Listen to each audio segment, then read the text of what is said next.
From downtown Detroit, home of WDIV and Click on Detroit, Local 4 News Today starts now.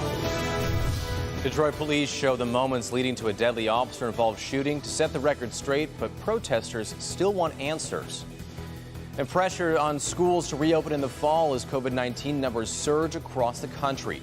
Parents and teachers in hotspots say they will not be going back if the numbers don't improve. Taking a look here across the metro Detroit area, a very sunny start to our day, including temperatures still in the 60s. We'll talk with Andrew about how today looks and our week ahead coming up. It's 7 o'clock. Thanks for joining us here at Local 4 News Today. I'm Grant Herms. Let's get right to Andrew because, Andrew, yesterday was so beautiful and today looks great, but you might want to keep that umbrella handy. That's right, and that's mainly for the afternoon. I mean, take a look at 4 Live radar. All's clear, no rain right here in southeast Michigan, but right on our doorstep, you can see some scattered showers, even some thunderstorms across southern Lake Michigan into northern Indiana.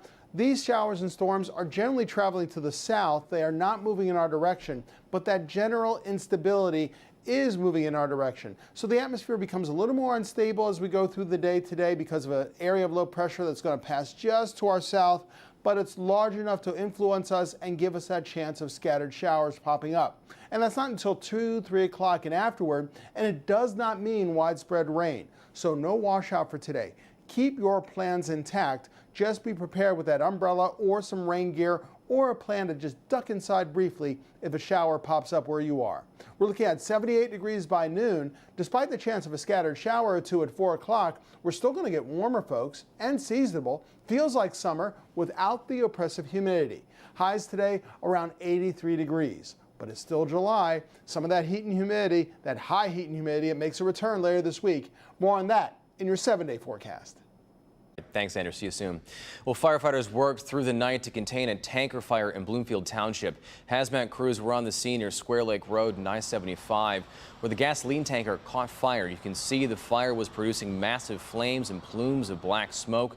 Crews say if you feel sick from any smoke or fumes, call 911. And a woman is recovering this morning after being shot on the Southfield Freeway. State police say the woman was found slumped behind the wheel with a bullet hole in her window at Puritan Avenue. She was rushed to the hospital. Police do not have a suspect, but the woman did indicate she knew the person who shot her. There have been more than a dozen shootings on Metro Detroit freeways in recent weeks.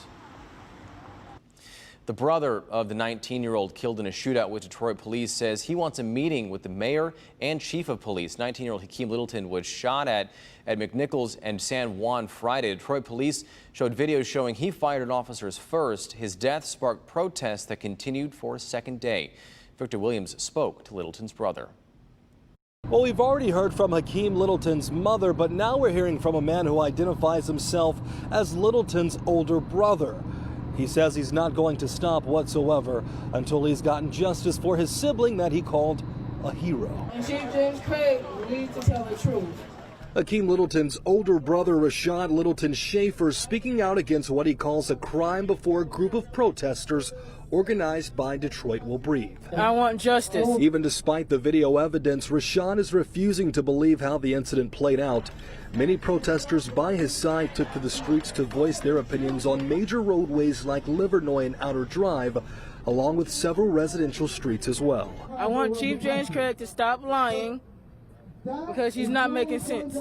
And with the cop, he said, "Good job, Ford." That's not a good job in the city of Detroit.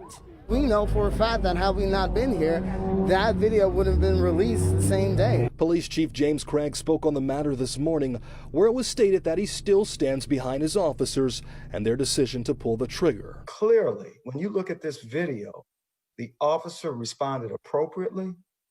He certainly was an imminent threat to his own life and that of his partners. What do we want? Justice! Where do we want it now? But Rashad specifically has a demand for both the police department and the city that he wants taken very seriously. I really want a meeting with Chief James Craig, the mayor of Detroit, by next week. If they don't give it to me, I'm going to the city county building myself and standing right there until I get a meeting from him. And as you can tell from the video, people are still very passionate and still very angry about the situation, so this is not going anywhere anytime soon. Victor Williams, Local 4. Victor, thank you. Well, folks also gathered in Romeo for an event to support police officers. People came out with signs and flags at Romeo Village Park. An event organizer says they came up with the idea about 2 weeks ago with the goal of bringing positivity to the relationship between police and the community and to give officers a show of support. We just feel with everything that's going on, they need a little bit of recognition and a little bit of support to boost them up. She says residents of other cities have reached out about hosting their own Back the Blue events. A pilot was killed in a plane crash in Grosse Isle Township. We're told he was flying an experimental ultralight plane when he hit the treetops and crashed into the woods behind a neighborhood. He was the only person on board. The FAA is investigating. And a 13-year-old is killed in what appears to be an accidental shooting on Detroit's west side. Police say the boy may have mishandled a gun and it went off. He was at home on Cheyenne near Plymouth Road and the Schaefer Highway. There was another minor at home at the time, but no adults. Police are investigating. Now to the headlines about the coronavirus. For the third time this week, Michigan's new cases have topped 600. The state reports 653 new cases and 28 deaths in the past day. The health department of northern Michigan now says several people who attended a party at the Torch Lake Sandbar over the 4th of July have tested positive for the coronavirus. They say anyone there should monitor themselves for symptoms. And the outbreak at Harper's in East Lansing is growing. The Ingham County Health Department says 185 new cases are now linked to the bar. The Warren City Council has voted unanimously to sue the city's mayor over a budget dispute. The council met in an emergency meeting Saturday morning and voted 6-0 to sue Mayor Jim Fouts. They say the mayor tried to pass his own budget with a higher tax rate than the council approved. Council says that's not legal. Mayor Fouts responded on Facebook, writing that he acted with the approval of the city attorney and signed the city tax form the same way it's been submitted for the last 20 years. Warren's treasurer is now asking Attorney General Dana Nessel to settle the dispute. Well, still much more to come on Local 4 News today, but first let's check back in with Andrew. Hey, Andrew.